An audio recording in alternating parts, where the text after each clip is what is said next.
Hey, what's up? Welcome in. This is the CHGO Bears Podcast presented by PointsBet. Use that promo code CHGO to live your bet life and get up to $2,000 in free bets. What's going on, Bears fans? Adam Hoge back with you alongside Will DeWitt and Nicholas Moreano. Again, all three of us at practice today. Practice number 2 in the book. Still no pads, just helmets. But got to see a lot more team stuff today, guys. And as our headline on the pod today suggests, some mixed results from the offense and a plenty to break down for you. But as we're going to start every episode, guys, I'll kick it off to you, Will. Best and worst that you saw today. Yeah, absolutely. So the best thing that I saw today was just the overall vibe of practice, that intensity, that effort, and Coach Eberflus coaching this team hard. Nick and I were over by the defense, the DBs doing some drills, and he kept telling them, run, finish, run full speed again. Oh, you're not doing it. Try again. You can't fake this, guys. Keep running. And it was just awesome to see. I've never seen that from a Bears practice, like forcing these guys, holding them accountable. If they're not going to the level of standard that they're going to kind of set, they're going to make sure to do those reps again. So that was really neat for me. So that was the best thing overall. And then the worst thing that we saw today was too many drop passes. Like you said, Adam, mixed bag for the offense today. I'll let you guys talk about, Fields and what he did. I'm sure that's coming up. But overall, there's too many times where receivers had chances to make plays. The ball hit them right there in the breadbasket, but it still ended up going into the turf or potentially an interception too. So that's going to be the worst thing that I saw today. Yeah, and for me, the best thing I saw today, and I know Adam, we were kind of thinking along the same lines here, but Justin Fields passed to Cole Kmet. It was down on a nice seam route in between two defenders. Justin put the ball exactly where it needed to be. And we talked to Cole Kmet in the press conferences today, and that's something that they've been working on with the chemistry, and that happens because of all the stuff they did off the field. And that wasn't a pass that was really capable of those two were capable of making last year because Fields didn't have that continuity, that chemistry with Cole Kmet. So it was nice to see that play kind of happen in practice today. And the worst thing I saw, it was at the end of one of the team periods, Nathan Peterman tried to hand off the ball to the running back, but instead it was a pitch. There was a miscommunication on the play, and then ended up the drill had to be over with. And then the next, I think it was the first team unit came in after that, but just a wasted rep essentially because the quarterback, running back were not on the same page. And then you have to move on to the next set of guys. Yeah, and I think that touches on the execution that we heard from the offensive coordinator, Luke Getsy, today that he was not too pleased about, and understandably so. But I'm gonna be positive here with the offense to start. Okay, I talked about my high expectations for Justin Fields in training camp. I'm asking him to blow me away. Today was a really, really good start. Yesterday, we didn't get to see much. It was really hard to even judge the quarterback. Today, Justin Fields had a good day. I thought he was he had conviction behind his throws, mostly accurate. A lot of those plays that you guys are talking about that you're frustrated with that did not get made by the wide receivers were still really well thrown footballs. I thought Justin Fields, if he has every practice like this, which is obviously not going to happen, but if he keeps this up through the majority of training camp, then he will live up to those high expectations that I have for him that some have said are unfair, and I don't think are unfair for a first-round pick. But then we get to the other side of it, and for N'Keal Harry to come out yesterday and be like, my strength is to go up and get the football. He had 2 opportunities today to wow, not only me, not only the coaching staff, but also the fans in attendance and make a great first impression, and he was 0 for 2. He had 1 pass early on. I don't even know if it was from Fields, and I may have been Trevor Siemian, actually, I think. I think it was. It was kind of a fade towards the sideline, and instead of going up and getting it, he just sort of fell backwards and tried to let the ball come to him as he went to the ground, didn't make the play. So that would be the opposite of going up and getting it, in my opinion. And then later on, the play that has been talked about a little bit on Twitter, but it was a good pass over the middle from Justin Fields and an opportunity for his wide receiver to go up and get the football. Instead, he went up with one hand, bounced off that one hand, went straight to Eddie Jackson, who made the play, and took it back the other way. I don't know if it would have been a touchdown in the game, but it certainly looked like a touchdown in practice. So I just thought for first impressions with N'Keal Harry today, not great. I think that's pretty valid and fair. He did have one decent catch along the sidelines, but that was like one out of the many opportunities that you mentioned he had. And if he's 1 for 3, 1 for 4, and we said it yesterday, he was talking the talk and he needed to back it up with the walk. And today he didn't do that. So it's early in camp. We'll see if he can shake it off and continue to grow within his offense. He's still relatively new in it, but like you said, it was disappointing to see after getting a little bit of hype built up yesterday. Yeah, couldn't agree more. Now, to be How fair, come no one said the best thing I saw was the graphic? It was a nice graphic. Well, I don't want to say nobody. It's getting some compliments in the comments. The graphic wasn't at practice, which is the segment. True. Best and worst thing we saw on the show so far in 6 minutes. One of you might mention. I'm just saying, no, 6 minutes, 27 seconds. The best and worst we've seen on the show so far. Best is the graphic. The worst is your blurry picture that I'm seeing right now. Yeah. And leaves. No, but nice job by Lawrence, obviously, coming through. With the binoculars on our heads. I like it. Mm-hmm. It was Nice pretty touch. slick. Yeah, it was nice. Yeah. And today's a fun segment that we'll do most days, I think, but only when they're warranted. I'm going to actually do this at myself today, referencing a tweet that I saw earlier on the CHGO Bears Twitter account, which you should be following at CHGO_Bears. But today's Bear or Not a Bear. Bear or Not a Bear is Greg Stroman Jr., because I'm following the CHGO Bears Twitter account. I'm assuming this is coming from our guy, Will. Greg Stroman Jr. has made a couple of very good plays on the ball, forcing incompletions in one-on-ones. I was pretty sure that was a pitcher for the Chicago Cubs. So, Bear or Not a Bear, you would have stumped me on that one. Damn. Yeah, he was, though, showing. I had to check the roster sheet a couple times. I'm like, oh, that was Stroman. And, my oldest son loves wrestling, and there's a wrestler with the last name Stroman as well. So that's what I would have thought. Someone would have told me that name. Oh, a professional wrestler. But no, he's on this roster, and he did have a few flashes here today. Really tough physical and coverage, and definitely made himself stand out. And speaking of which, another young defensive back did that for me today, and that is Chicago's Lamar Jackson. Mm-hmm. He went from undrafted a couple years ago. He has had a few starts around the league. And yeah, I kept hearing about cornerback Lamar Jackson says no, Matt. He was intriguing here today. Multiple plays, both in 7-on-7s and in team drills. And I kept looking like 23. I was like, when Kyle Fuller come back? Nope, it's Lamar Jackson. And then we were having talks in the stands about, the Adrian Peterson, and I had the one from Minnesota, but then Chicago had his own, and maybe Lamar Jackson had become like that new version of, having the off-brand version of the household name. Greg Stroman Jr., by the way, is a fifth-year pro already. Yeah. So, who I had down here for a minute and already lost him on my roster. 39. 39, there it is. 6 feet, 182, fifth year out of Virginia Tech. Speaking of Kyle Fuller. And you called it Chicago's Lamar Jackson. I believe that's Nebraska's Lamar Jackson. Ooh. For being. That's true. We don't need to mention Nebraska while we're on this podcast. I mean, if you guys are going to claim all these Big Ten guys, I think we got to give Nebraska their due. Hey, he's wearing number 23, so he better show up and make plays.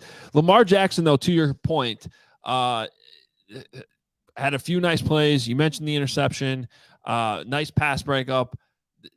Also, I have to say, the most impressive recovery of an onside kick I've ever seen. Did you see this play? I mean, I know I'm the only one watching special teams, but they were practicing kickoffs today, or they're really doing kickoff returns. Mm-hmm. But out of nowhere, Cairo Santos worked in a surprise onside just to see if the front line was paying attention. There's a little coaching point. Front line, you cannot leave until the ball is kicked, in case it is an onside kick. And it was like this sort of short looping ball that stayed in the air. I know it's only like 10 yards away, but it was like right there. And all of a sudden you saw Lamar Jackson like a cat. Do you ever see a cat like try to catch like a toy? He just went he just went sideways and caught the ball. It was insane. I was impressed. Most impressive onside recovery in the history of football right there today at practice. Damn, and I missed it because I was tweeting too much. Like I heard and I saw the after effect, but I didn't know about the body contortion. Well, And look, the ability to everybody was snag. watching the quarterbacks miss the net over and over and over and over again. They have these nets set up with these squares where they're trying to get the football in, and every time I looked over there, the passes were not pretty. Maybe I missed some good ones. There was one that Nathan Peterman threw where the ball was like a helicopter. That's Nathan Peterman. Not surprised. And But, I'm glad that I wasn't putting too much stock in that period because I did see Justin Fields like completely miss the thing twice. I care more about the team sessions where he was throwing dimes. So I'm okay with him missing that. Meanwhile, I'm watching special teams and watching Lamar Jackson look like a cat out there catching onside kicks. I'm surprised that wasn't your best thing of the day. You know, just how enthusiastic you were about it. I know Justin Fields, I get it, but man, it came out of you right there. I do have to say, if I am calling that the greatest onside kick recovery in the history of football, then yeah. And we gotta get Lawrence. Let's be honest, Justin Fields looking good is still more important. So it is. Yeah. Fair point. But before that onside kick attempt happened on the sideline, you did see Santos kind of practicing almost like his chip game. Like he was just barely tapping the ball off of like a tee and just kick. I think it's like 4 yards at most, and it's just like almost like touch little kicks. It was actually interesting to see. I haven't seen a kicker do that. So was the that best equivalent? Was that when they were actually snapping and holding too, or was that a different time? I think that was a slightly different time. Okay. It was just along the sideline, but while they were working on some other stuff on the field. But yeah, we can't do pictures or videos at that time. So if you're trying to like envision this, the best way is like if you're at like the driving range and you go to the green and you just kind of like practice your chip with a bucket of balls. That's what it felt like. Yeah. Well, because I did notice they were doing that at one point with the snapper and holder, which showed me that it was just like a little drill to practice the snap and hold timing without him actually following through and kicking the football. So, yeah, there's your special teams update for the day, I guess. I can get more if we want more. I don't know. We have to ask the people. I think that's up to them to dictate the special teams discussion. Well, I can get it done before they even chime in. So kick return, we did see the Bears, rotate a few different players in there today. If you're curious, I know Nick and I during countdown in camp just kept identifying all these players that can return punts and kicks. So today in kick return, you had Velus Jones Jr., Khalil Herbert, Treston Ebner, and Byron Pringle, all who do have extensive experience, whether it be collegiate or pro, at returning kicks, and they allowed all of you to just have a few different cracks at it. It was just more of walkthroughs than anything, but just showing you where their head's at. Like this job's still wide open, and those are probably the leading candidates. Let's go to some of the guys who are missing today, which unfortunately in a new twist, and Bears fans are going to have to get used to this just like we are, but the head coach is not talking every day. Not that they normally give us detailed injury updates anyway, but two guys completely missing from practice today, unless you guys saw them, but I did not. Tevin Jenkins, one of them, right off the board. That again, this was like the joke we were having about the Eddie Jackson of a root canal back in OTAs. Like, it could be anything. We don't know. But he wasn't there, and you'd think second day of training camp, you would be there. So then Thomas Graham Jr. as well, not there today. Those were the two significant names not at camp and no explanation. And then Lucas Patrick suffered some sort of injury in practice. Didn't look terrible. He was able to walk off on his own, but he did leave with trainer Andre Tucker and then ended up taking a cart back to the team facility. I would not put too much stock in the fact that a cart was involved. They were practicing on the back fields today. So anybody with injury is going to be on a cart going back to the facility because it's just far away. So that's not really relevant. I'm sure if they were practicing right next to the facility, he would have been able to walk there just fine. But not what you want to see on day 2 of camp before pads even go on.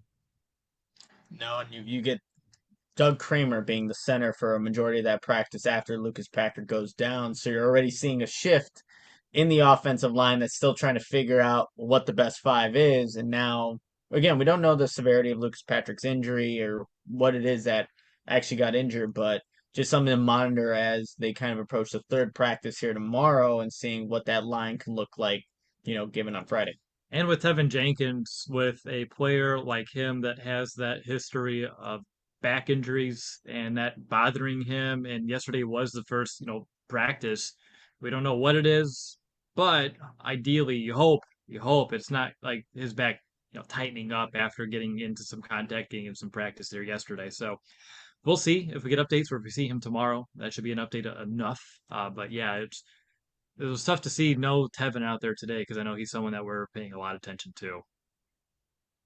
And it was also interesting to just to me, I think the Bears did a good job to add Riley Reef and Stroman to the not Stroman. Now we got Greg Stroman in my head. Schofield into the offensive line mix this week, but it's still kind of, as soon as you see Lucas Patrick go out that quickly, it speaks to all of a sudden the lack of depth that might be there when you see Doug Kramer jumping in there as the backup center right away because they still have Sam Mustipher over at guard. Yeah, and I was also thinking obviously with the line shifting, you also saw Riley Reef kind of get some snaps in at very limited for that left tackle position in Braxton Jones, but it just shows how young this line is going to be this season, right? Even if you lose a Lucas Patrick and you have to put Doug Kramer, then you obviously have Cody White here, but that line is a very young group in itself, especially with the guys that they had going out there with Larry Borum still being the right tackle. But yeah, the Bears are going to have to wait and see what the severity of Lucas Patrick and kind of go from there. I don't have anything further to add up there up front. It's just a matter of wait and see, and I don't think we have a lot to talk about from practice today, and we don't need to speculate on exactly what it could be until we find out one way or the other for certain. All right, the best way to support CHGO is to download the PointsBet app. Use code CHGO when you sign up. And if you do that right now, you'll get 2 risk-free bets up to $2,000. And that's not it. If you make a $50 or more first-time deposit, you will receive a free CHGO membership, which unlocks all of our web content, and you'll even get a free shirt of your choice from the CHGO locker. That's $2,000 in free bets, a free CHGO membership, and a free shirt from the CHGO locker, all for making a $50 or more first-time deposit at PointsBet. Any questions, email pointsbet@allchgo.com, and we'll help you out. Your home for live in-play betting is getting even better. If you see an edge in the game that you're watching, or if your favorite team is primed for a comeback, well, don't just watch the game. Bet along with it live. More live betting, more live markets, and faster live cash outs with PointsBet. And you can download the PointsBet app right now. Use that promo code CHGO. What are you waiting for? It is time to elevate your live betting game. Once the game starts, don't just bet. Live your bet life with PointsBet. If you or someone you know has a gambling problem or wants help, call 1-800-GAMBLER for crisis counseling and referral services. I have to tell you about our next partner, Athletic Greens. With 1 scoop of Athletic Greens, you are absorbing 75 high-quality vitamins, minerals, whole food source, superfoods, probiotics, and adaptogens to help start your day off right. This mixture of ingredients helps your immune system, gives you energy, and improves your focus, and that's why I take my Athletic Greens. Took it right before I went to Halas Hall today. And what's awesome about Athletic Greens is that it costs less than a cup of coffee a day. Also, it helps support better sleep quality and recovery, which we all definitely need. So right now, it's time to reclaim your health and arm your immune system with convenient daily nutrition. It's just 1 scoop in a cup of water every day. That's it. It's a really simple process. And that takes away all those million different pills that you take every morning and supplements that, improve your health. You can just take Athletic Greens. And to make it easy, Athletic Greens is going to give you a free 1-year supply of immune-supporting vitamin D and 5 free travel packs with your first purchase. All you have to do is visit athleticgreens.com/CHGO Bears. Again, that is athleticgreens.com/CHGO Bears to take ownership over your health and pick up the ultimate daily nutrition insurance. All right, before we get to other observations from camp, I have a question, and I'm not sure you guys can answer it, but did N'Keal Harry do something else in New England besides just not live up to expectations? Because for one measly tweet about a ball going off his hands, I have never seen this type of negative reaction about a player. And it's not even coming from Bears fans. It's like nationally and especially from all these like Patriots Twitter has popped up. Like just a reaction to my tweet that I had in the moment in practice. Justin Fields' pass bounces off N'Keal Harry's hands and Eddie Jackson picks it off. That's literally all the tweet says. It's a play-by-play tweet from camp. And like everyone's jumping on this guy. Did I miss something? Not to my knowledge. I don't know of anything else, but very similar to you on some of my tweets here today. I thought those gained some, more outside traction than I would expect. And I don't know what he did. I understand not living up to expectations and how frustrating they can be. I'm used to that over here in Chicago, but I don't usually follow players to that degree where I'd want to chime in at this stage. Man, yeah, that tweet blew up at him. Just like looking at, I'm like seeing it for the first time. I'm like, wow. Look, it's his like first actual, or I guess second practice, but I don't know. Yes, he didn't have the best day, and after talking himself up the other day, wanted to prove himself, being a fresh start. Well, let's see what N'Keal Harry can do to have a bounce back day. Like that's what we saw from Justin Fields all the time, but that's what makes him the player that we think he can be. Let's see what N'Keal Harry can do before people already close the book on what he potentially can help with this Bears offense and the wide receiver. Yeah, and by the way, I'm not saying I'm not surprised. I'm not surprised by the reaction from Patriots fans in general. I guess I'm just surprised at how negative it is. Like there's a lot of hatred towards the guy. Because I'm with you. Look, I'm going to analyze each and every one of these practices and plays and then stack it together to make conclusions. I have said in the past, I'm very big on first impressions, especially with rookies. And in this case, we're talking about a guy who didn't work out in one place. And I think we're all in agreement. Like it's unlikely all of a sudden his career takes off here, but we're willing to give him a chance. Mm-hmm. And that was, just today, my takeaway on N'Keal Harry was it wasn't a great first impression. It honestly reminded me, and I shouldn't compare it specifically to like a larger sample size with Kevin White, but when Kevin White finally got healthy, like when they finally got to year 4, when it was like, okay, finally, let's see if this guy can play. Because like that was still a question at that point. Like he had so many injuries and missed so much time. You're like, I don't know, maybe he could still play. We don't know. But there was in training camp that year in Bourbonnais, when he was healthy, there was a number of plays similar to what I saw today where you're just like, go up and make the catch, man. You're a first-round pick. And he was reluctant to do it. And it was like sort of this uh-oh moment of, maybe he's just doesn't know how to play the position at the NFL level. And unfortunately for Kevin White, that's kind of how it turned out. I'm not going to make that conclusion today just off of one N'Keal Harry practice. But if that continues where it's basically missed opportunities. Like in my mind, he had 2 plays there where he could have gone up and made a play that the Bears want to see him make, and he didn't do that. So that's just what I'm saying is, and we'll write them down in a notebook. We'll see how it adds up. I'm not going to determine it all off today. But for one damn tweet, it just surprised me, the negative reaction over it. And to be fair, too, like, yeah, N'Keal Harry didn't have the best day, but, like, there were drop passes all over. Byron Pringle had a very catchable ball that Justin Fields threw a accurate pass, bounces right off his hands. Like, there are other guys that, Kari Blasingame had a ball right in the flat, hit him right in his hands, drop. So there are other guys that also didn't make the most of the opportunities that they had today, but yeah, it's N'Keal Harry's a new guy. He's a former first-round pick. You want to see it. But other guys on this team that were free agent acquisitions this season also didn't capitalize when they had the opportunity to. Also, someone pointed out that he was vocal about leaving New England, and he did ask for a trade. So if you don't want to be there and the fans are offended by that, I guess I get it. True. I guess I'm not even like criticizing the fans that are coming after. I'm just surprised by it. I'm like, whoa. Yeah. Like, because I don't remember everyone just shitting on Kevin White when he went somewhere else, and you see tweets about him. Maybe I'm wrong about that, but I don't really remember that. I think, but it was a little bit of a different situation. Kevin just had a lot of injuries that you just really almost felt bad for the guy more than anything else. So I don't know. What else you guys want to talk about from practice?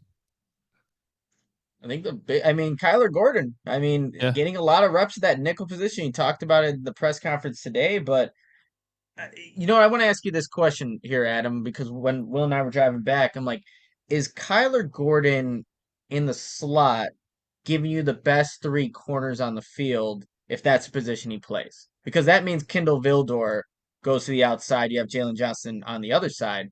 Is that the best three that you want there if Kyler is the slot corner?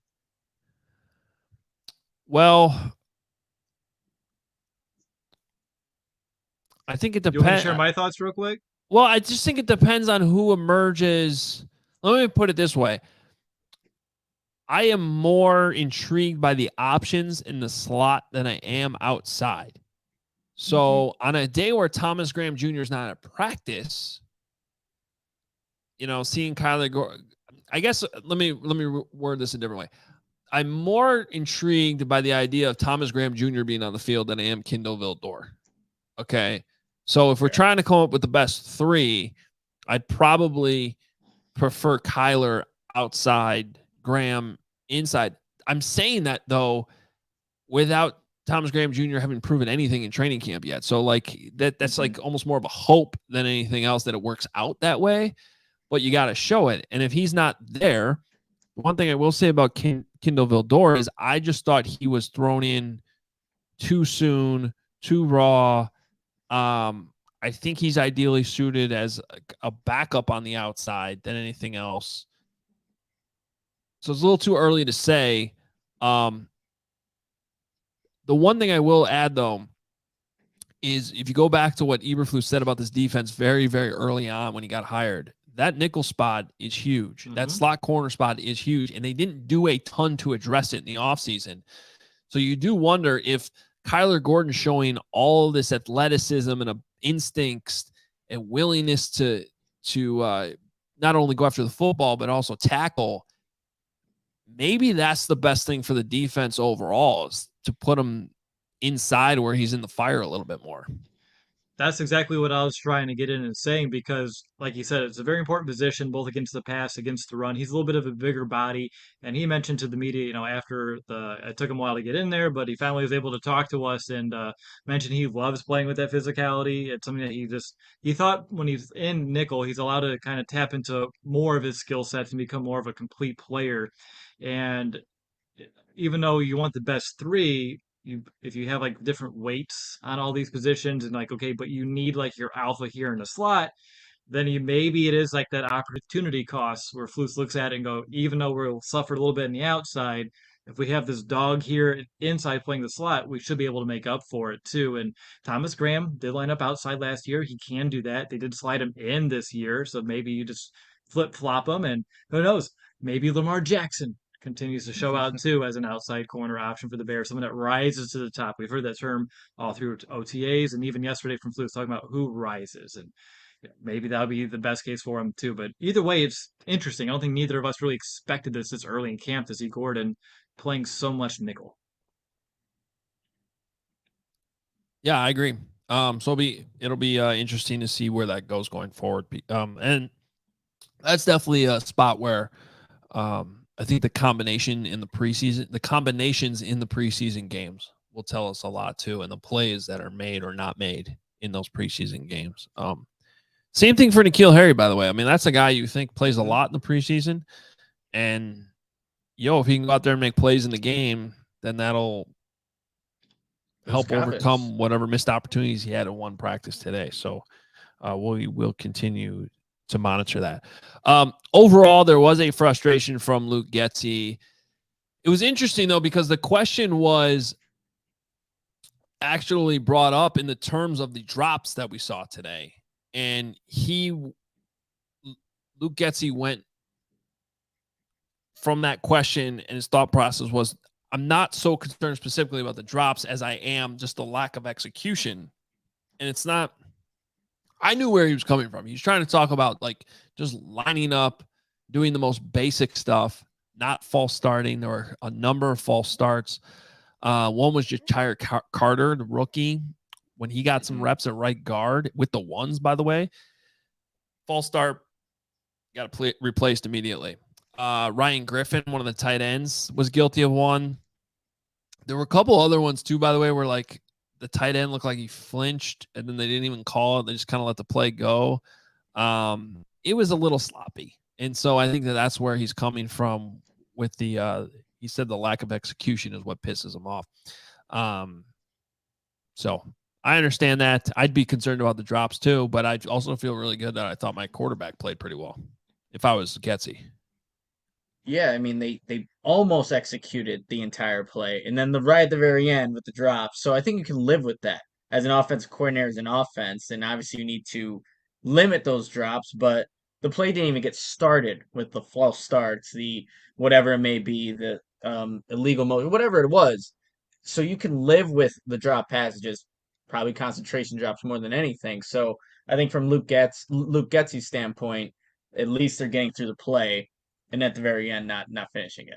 And I like that they're holding this team accountable and specific players accountable too. Like you're not gonna, pay attention to the snap count. You're gonna, jump this thing. You're out. Put someone else in who can do the job right. And doing that, I think, as a player, you'd be embarrassed. Like you're trying to make your impact felt to this coaching staff, your teammates, and there's fans in attendance. So having some of that, negative feelings towards it would help make some better decisions down the line too. And you mentioned Justin, and we talked about all these nice throws that he's had to, today you talked about the one to Pringle that was incomplete. There's another one that was completed over the middle of the field. And over the last couple of years for this Bears offense, I don't care who's under center, we have seen a lack of plays being made in the deep area in the middle of the field. That's just been gone. And being able to see a few different completions in that congested area of the field, Justin getting the ball in a tight window, receivers making the catch, whether it be Pringle, Mooney, Cole Kmet. I saw Bayless do one on the outside as well.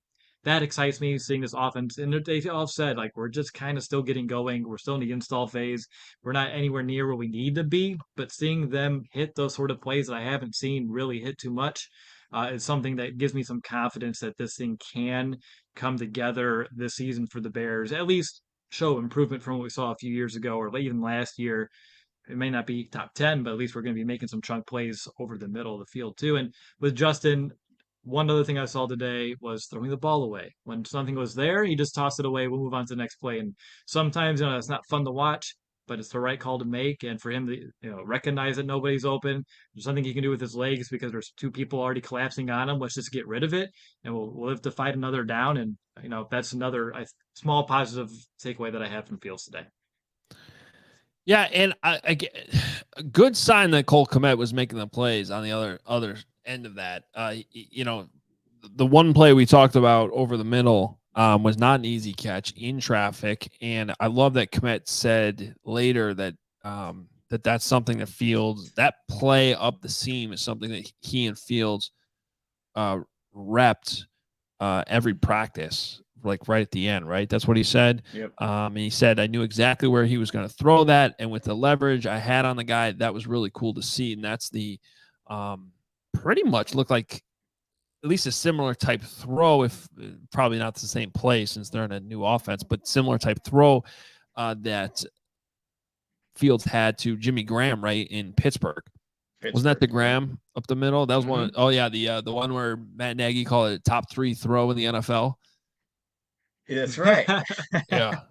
But it was similar type play. So if you can kind of picture that, since we don't have the videos from practice, kind of picture that play against Pittsburgh last year.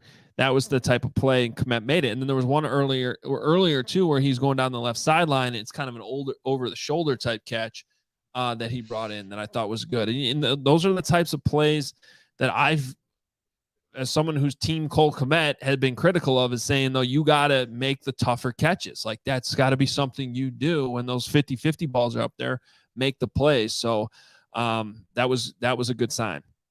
It was. And when you can have a tight end who's a big threat over the middle of the field, be someone defenses have to be accountable for, you hold those safeties to the middle, that should open up throws to the outside too for Fields this year. So seeing those plays be completed here, great sign for moving forward. And I know we've talked about Kmet a lot about needing to be better in the red zone. The Bears did not do red zone work today. We saw a little bit of that yesterday, but we didn't have a great vantage point.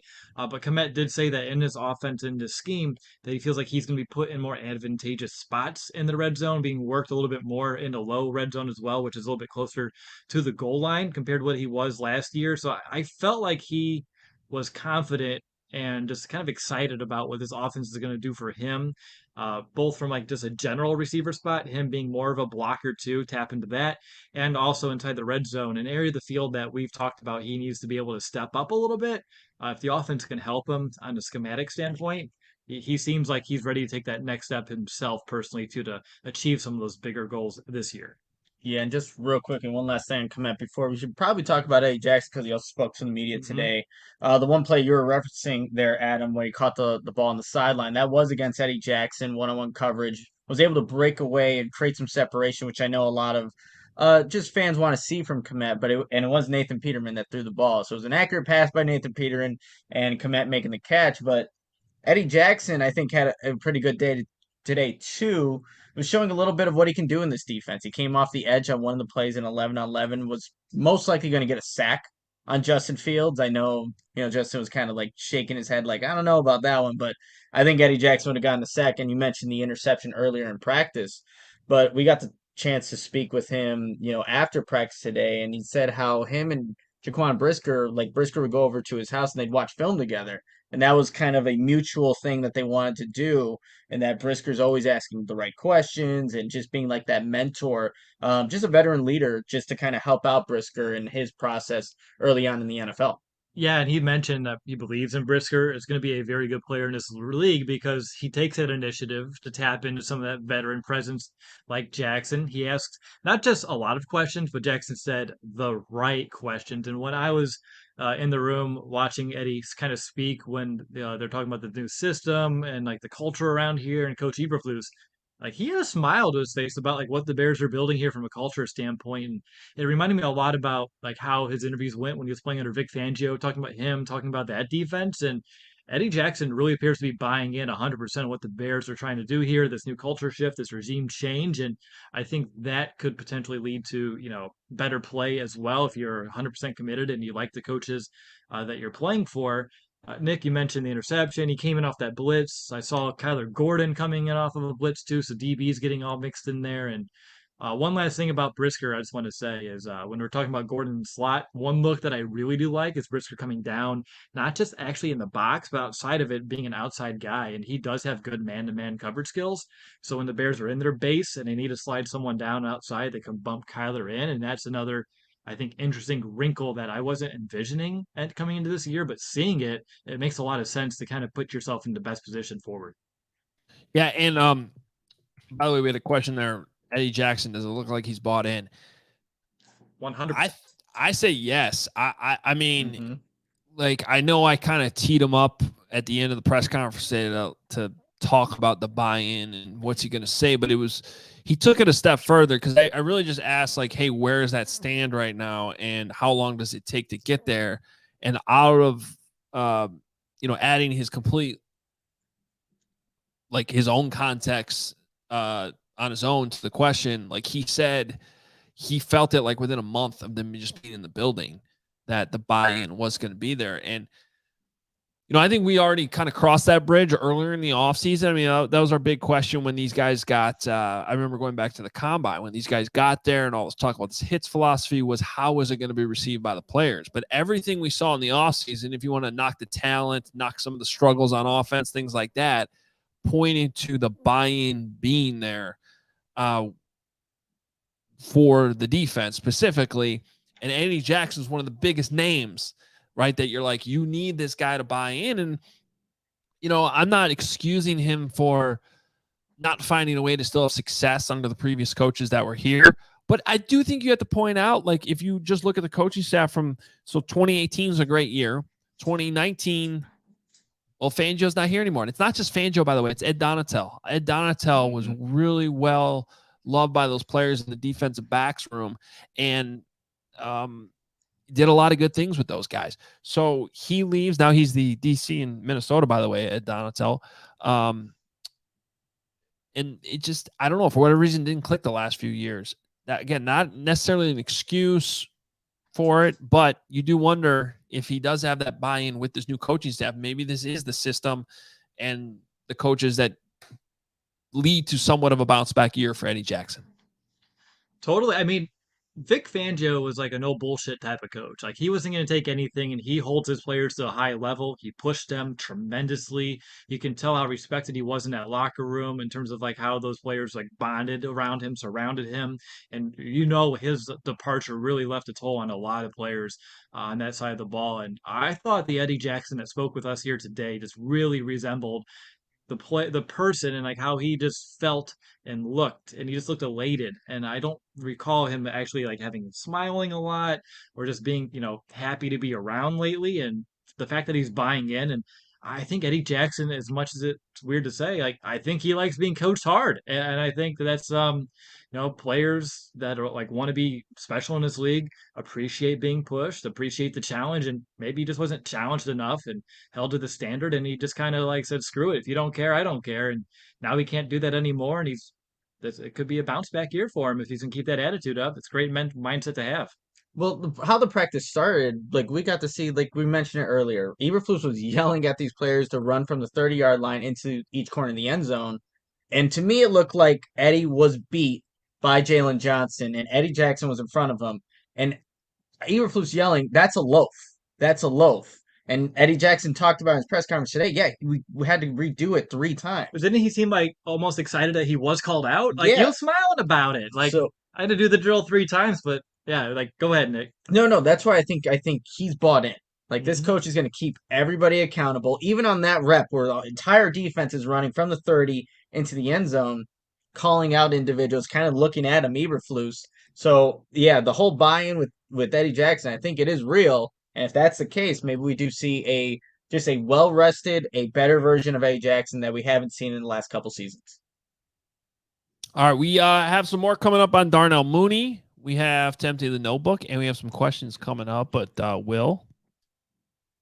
Yeah, I got some things to say, and I just want to let all the Chicago sports fans that your home for the best Chicago sports coverage is partnering with a leader in sports merchandise and collectibles. CHGO has teamed up with FOCO to secure your access to the best collectibles and gear around. Whether it's Bears, Cubs, White Sox, Blackhawks, Bulls, FOCO will have something for you, your kid, a friend, or a loved one. Looking to get some new gear, collectibles, or accessories, FOCO has officially licensed gear for men, women, kids, and with everything from bobbleheads to swimsuits and Nick's favorites, Crocs. FOCO has got you covered with the best Chicago merchandise of your favorite team, so head over to FOCO.com. That's FOCO.com, or click the link below in our YouTube description. For all non-presale items, just use the code CHGO, and that promo will get you 10% off. Again, FOCO.com, the code is CHGO, and that gets you 10% off your purchase. And get some collectibles, man. Sounds good. I like it. All right. Darnell Mooney spoke today. Darnell Mooney, man, if you can't like Darnell Mooney, you just don't like any football players, I think. Like, he is pretty much does everything the right way, studies hard, works hard, makes the plays on the field, says everything the right way when he talks to the media, beloved by his teammates. So whether or not he ever takes off as like a superstar in the NFL, we will see. But Darnell Mooney should get pretty much all the love possible from Bears fans, in my opinion. He said another thing today that I love. Like every time he talks about this stuff, he somehow manages to raise the bar. And if you didn't see Dan Pompei's piece in The Athletic on Darnell Mooney, it's a must read. If you want to get an idea of like how driven and how hard he really is working to be the best. But we got a glimpse of it today with something he said in the press conference. Right at the end, actually, Darnell Mooney had this to say. He said, "My mindset has always stayed the same. Just even from college, I always wanted to be the hardest working guy and continuously be great and do the best I can do with my ability. I always wanted to train and be a player as if I was a walk-on going to college. I always wanted to work like that, so my mindset has not changed. I still want to be great, still want to be the best player, best receiver in the league, and I'll get that." Now, I want to add a little bit of context there right at the end. It almost seemed like the answer was over, and then he hesitated, and then right at the end, because you knew he was thinking in his head, but he said it out loud, he goes, "And I'll get that." Like, there's just, you could tell he's not trying to, like, talk up himself, but in his head, that's his mindset. It's almost like it slipped out. Like, yeah, and I'm going to be the best player in the league. So I don't know if that's going to happen or not, but you got to love the mentality that he has. And any player that's going to attack every season like they're just a walk-on, trying to earn a scholarship, even at the NFL level, I mean, those are the players that coaches love to coach. Yeah, and one thing that he also said in his press conference too, another task that he's taking upon himself is helping other guys in his offense. He said he can't do everything alone, and I think for Darnell Mooney, he's such a transparent player in terms of what he wants to say. But yeah, no, if Darnell Mooney is the Bears' number one, but he still needs Valus. He still needs Byron Pringle. He still needs Cole Kmet. Everybody else to kind of buy in and to help him out to be the most successful version of himself, and he recognizes that. So if anybody had anything negative about Darnell Mooney, I don't know where it's coming from, because the guy just works and works his ass off and comes to work every single day. I also noticed there was one play where he didn't catch the ball. It was an incomplete pass by Justin Fields, and I think Kendall Vildor was in coverage. Kendall Vildor is helping him up. I know that's his teammate, but you're not seeing that every single rep where the other maybe opposing DB is helping up the wide receiver. I think it's just a mutual respect that the team does have for a guy like Darnell Mooney. So the Bears are fortunate to have a guy like him, but he's willing to take on that next step of helping out everybody else in the offense, an offense that he's still learning. Said he hasn't mastered it by any means right now, but willing to take on that task to help the other guys kind of learn it a little bit better. Yeah, because he said it, Nick, you referenced it too. Like the fact that he knows he can't be the only player that Justin can lean on, and that's why he wants to coach up everyone else and make them better, because he knows it's going to come back to him, and he'll be able to be open a little bit more, a little less pressure, and be able to play to the highest degree that he can. So I really appreciated hearing that one as well. And then the other one too is on top of it about just what was it? Oh yeah, so they're asking him towards the end, like, so what kind of a year are you expecting for yourself? Like, what's a successful season for you? And he's like, really, stats will come, as they go. It's not a big deal to me. But then the quote he had was, winning will take care of everything. Like, he just wants to win football games here in Chicago. And that's his mindset. And I think he will do whatever it takes to win, both for himself personally, to help Justin, and like Nick mentioned too, with his fellow receivers, other players on this offense, and for him to take that upon himself, still being very young. I know he's been around for a few years now, but he's such a very young player. But that quiet confidence, I think, is going to be a big reason why he's going to be looked at as a leader in this locker room, this year, because he's someone that I feel like, I know he's quiet, but I would run through a brick wall for Darnell Mooney if I had the chance, and if I knew I wasn't going to just totally fall apart. That helps. Yeah. Yeah. I would recommend not trying to do that at home, kids. Understood. But yeah. All right. This is the point of the show where we bring Lawrence in. And so throughout the show, with all your comments, we appreciate everybody chimes in. Please hit that like button. We got a lot of people watching today. Really appreciate the support. Hit that like button. Hit subscribe if you haven't already. Hit the notifications so we're going live. We appreciate that. That is a sweet poster in the background. Pearl Jam. Yep. Wrigley Field, the first one. Yep. And I like that neighborhood map too. Yeah. So, living the dream over here. and we can see it now. Yeah. So, yeah. it's I good. know, the Wi-Fi. All right. Well, Lawrence goes through the comments. He stars some of the best ones throughout the show, and we're going to rapid fire through some of them right here. So let's go. All right. Well, first off, Michael H. Made this comment about during your Mooney convo. He says he likes what he's seen from Mooney, but the talent jump to playing against the best corners in football might be too much for him. Is there any concern there? Yeah, I mean, it's another thing he's got to prove. I mean, if he's going to I'd have to go through can't do this off the top of my head, but if you go through the schedule and think about the top corners on each team he's going to have to face, there's certain weeks that are harder than others. You don't have the Rams on the schedule this year, so it's not like you're going up against Jalen Ramsey. But yeah, I mean, there's weeks like that you're going to have a tough matchup. But Packers, Jair Alexander back this year, there's certainly going to be that's something that he's going to have to prove. Yeah, it comes with the territory of being a number one, right? You're going to have to go against the number one corners, and there's a guy that's up to that task. I'm going to take on, Darnell Mooney's going to be that guy. All right. Next up, from Ross Blumenfeld, he says, how are Alan Williams and Luke Getsy on the sideline? What's their demeanor? Anything about their coaching style stand out so far? I heard Alan Williams a little bit today because we were near the defense initially in the start of practice.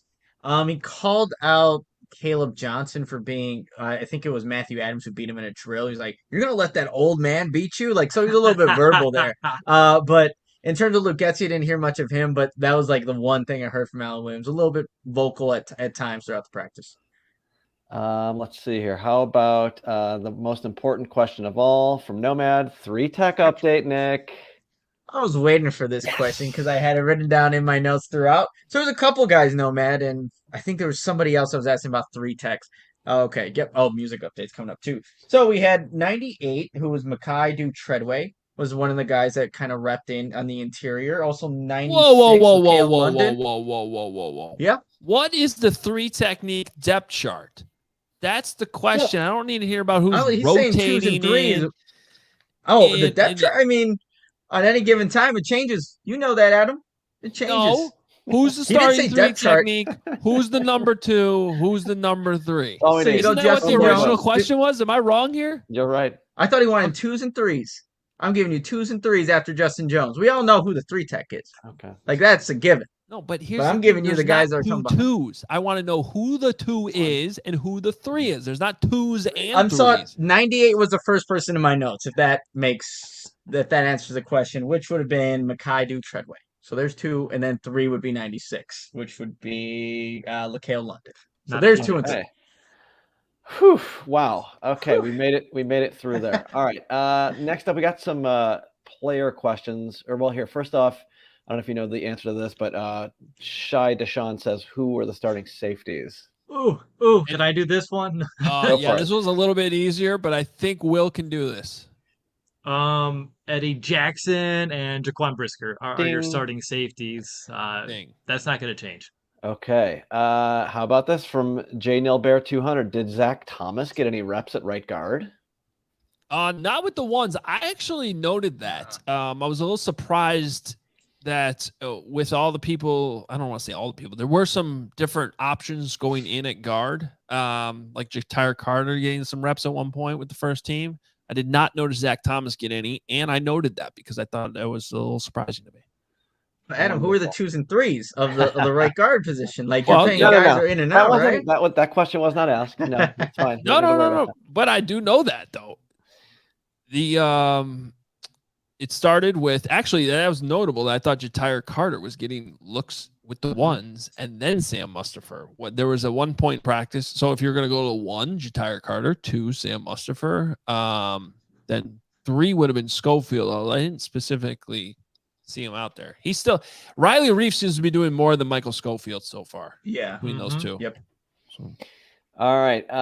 Let's see. What about Tavon Young? A couple people asked this question in the chat earlier. I saw him primarily with the 2s. But there were a couple of reps they did have with the ones in like the 7-on-7 drills where they kind of did that. But yeah, Tavon Young, after being with the ones yesterday, I don't know if took a step back the right way. Again, Thomas Graham Jr. wasn't here, but he did have some reps with the 2s today. All right. Interested in Doug Kramer's progress. Any sightings? Well, he was the guy that stepped in at center when Lucas Patrick got hurt. So I don't know if that's a good thing or not, but that's what happened. How about CJ Reedy? I'll say. Did anyone get eyes on Charles Snowden today? Reports are that he bulked up big time to make the switch to D end. Curious how quick he's looking with the added weight. He hasn't popped for me. Yeah, because he's 6'7". But at 6'7", 245, that's light for a defensive end. So I don't think he's bulked up too much, honestly. You could still tell who Charles Snowden is because he's kind of lengthy. But we'll see when the pads come on. That's when, if he's going to start flashing, that's when it's going to happen. So that'll be next week. But the 2 days that we've been there so far this week, like, he hasn't made my notes for any reason, good or bad, just middle of the road. I'm going to we're getting questions about where is Rex Grossman now, so I'm going to stop with the individual player questions. But here's one from Alfredo asking what the running back rotations look like. I kind of interested to hear your take on that. Personally, I thought I've seen more Treston Ebner than Darrington Evans so far being featured on offense. I don't know if it's just coincidence or not. I'm not taking snap counts between the two, but I do see 31 more than 21. Sorry, whatever number Darrington. Yeah, no, Evans is 21. I'm right. There's just 2 on the roster card, so I got confused for a moment. But yeah, no. Outside of that, it's Monty and then it's Herbert. But if you want to look for that RB3, I've been seeing a lot of Tresson Ebner in that role right now. He's a big back there. Nice. Most importantly, the music update. Yeah, there's music. It's just sort of like background music, though. It is, yeah. It's just sort of like a beat that's sort of just going most of the time. It's like a practice. high-end sushi joint. Just kind of hear something underneath, right? Just and like order more rolls. DJ J Illa is their DJ, and he's good. He does the games too. But it's like, and he's actually there. They have a tent for him on the sideline at practice. I did my homework on this today, guys. That's how it was before. It has not changed, but they're not giving him much of an opportunity to do the actual DJing. I feel like it's just sort of like this beat that's going the whole time. So I don't know. It's not his fault. That's, I guess, what I'm trying to say. I think it's usually that's like sort of a coach's preference. And I can speak from experience that when the music's going, sometimes it's hard to coach. Like you're trying to yell and scream at the players and they can't hear you. So, yeah, that's your music update. Yeah, and Herb Howard from the Bigs was watching. He watched the CHGO Bears podcast yesterday. He's like, guys, there was music. You're like, man, we just didn't hear it. So, Herb Howard, being very observant, listening to the music yesterday. There's music at Bears practice. Thanks, sir. We got to get Herb on just to do a music update. All right. Chris Franklin says, Hoge, like the hat. Thank you. This is the Walking Bear logo from Hogan Johns. Says Hogan Johns on the back. Ross says Nick's hat is nice. Yeah, Nick's. Okay, so we got to talk. I feel like that one is a little better considering we're on CHGO right now and not on Hogan Johns. So. Sure, this is also my own personal brand, so I still represent, and you can buy this on Obvious Shirts next week. I think we're getting more of them. Unlike Nick's hat, which you cannot buy. It's made by him. Correct. And unless he wants to start mass producing them, you cannot buy those. So sorry. Pay me, and I can do it. And then no one commented on mine, but I like mine. I didn't see yours. Like Devil's Head, Wisconsin? Yeah. I was there a couple weeks ago golfing. I got to be honest. I'm a much better lodger than I am a skier. So this is. Well, you can go there for golf. You're not a golfer, are you? No, I just got this. I just won this while I was drinking many beers while I was in the lodge. And then I don't know where this question. We'll end it with this one. Yeah. I can't find it anymore. But the question was basically about looking for info on how to attend training camp. Like, is there, it's someone who he was far away and he's like, I don't know if he needs info on how to get there. Well, I can still see the question. So, Robert said he asked this question on Hogan Johns, but they were too good to answer. So let me address that first part. Hogan Johns is not live like this one. So if you're trying to ask us a question in the comments, we were not physically there. So I apologize for that, but we did not ignore you, but it's not live. So if you asked a question, that's just the reality. But maybe Will or Nick can answer so that he's kicking me out of the conversation. This is up for you guys to answer. I'm too good. Looking for info on how to attend training camp. I'm not going to drive 800 miles without the info. So I know they're giving away free tickets at training camp. You'd have to go to chicagobears.com. You can find their training camp page or go to chicagobears.com. I think it's just /camp. And then I'll have a link. It goes over to Ticketmaster. But now that camp's going, I really don't know if there's any more that's going to be available. Other than that, hit up social media and beg for other Bears fans to give them yours if they can't make it. But that's really where we're at right now because they released them, early July? Yeah. Yeah. So hopefully you can find some so you can make the trip because it's always a great experience, but it may be rough.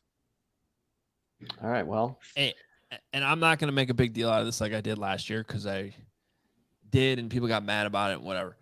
Let's pick it up. Yo, the vibe at camp today, you guys agree? Sleepy. Sleepy. It was. It was very, very sleepy. And it should be better on the weekend, but and maybe they need to pick the music up. I don't know. But there's I didn't even hear a single fan talk shit about a player. Come on. Yeah. I'm not encouraging that, but usually you at least have that one guy who's yelling at the offensive lineman during O-line drills. Come on, Larry, step it up, Larry. Like that guy wasn't even there today. So, if you do come out to camp, because we get a kick out of it, we get entertained by this stuff. So it's supposed to be more fun than the closed practices, that we watch in May. They're like, come on. So that's all I'm saying. Are we going to do a quick dump of notes? I have 3 things real quick I can fire off real fast. Note dump. 3. No dump. Oh, no, I said dump. Note dump. Sorry. Okay, I was like, all right. Hey, yep. I had to make sure. So, number 1, Duke Shelley, another, I guess, example of being coached hard, made a really good play against Darnell Mooney, wrapped him up in the backfield, but he wasn't ripping and trying to fight for that football, so he got yelled at after the rep, even though he made the right read, was in the right spot at the right time, made the tackle, but he didn't have that focus to go and knock that football out, and the Bears were really emphasizing that, so I just want to mention that. Another one was with Peterman, did a handoff, and he was supposed to do like a fake boot afterwards and kind of half-assed it. And he got coached up after that one. Like the coach was like waving, like, you get moving, like you need to get off this spot. So that was neat to see. And then Jack Sanborn, we saw some drills in front of us when they're hitting the blocking sled and going for full extension and then ripping off of that block. And he extended that blocking sled easier than any other linebacker that was partaking in that drill. And I would not want to get, punched in the chest by that man during a football game because my God, did he pop that thing back. So Jack Sanborn, undrafted free agent out of, Wisconsin of all places, but, showing some of that strength at the linebacking position that stood out to me. So those are the 3 things that I haven't said. I want to make sure to get out there. Boom. Damn, people really don't like when I tell them to pick up the energy. I hate it. Man, I don't know. I'm sorry. Bring it. I'm sorry. Bring it I noticed Michael responded that he's saying that training camp is hours from Chicago with an S on it. Hours? Like if you're trying to get home to the city when camp's it's still early enough. I mean, come on. Hours? Trust me. I mean 80 minutes maybe. Is that hours? Oh, I used to have 2-hour drive home from Halas late afternoon, rush hour when I lived in the city. Yeah. It can be hours. Yes. Not the hours of practice now, though. I mean, you're going reverse commute in the morning, and then it's over at like noon. Yeah, it's fine. Yeah, stop at like Superdog on the way home. Superdog. Love Superdog. Anything else, guys? Anyone have any notes dumps or anything? Other better names than notes dumps? No. Hopefully, please. Notes dumps. I do not. I got to go do the other podcast where apparently I ignore questions when they're correct. That would be the one when I'm not actually there. So I apologize for that.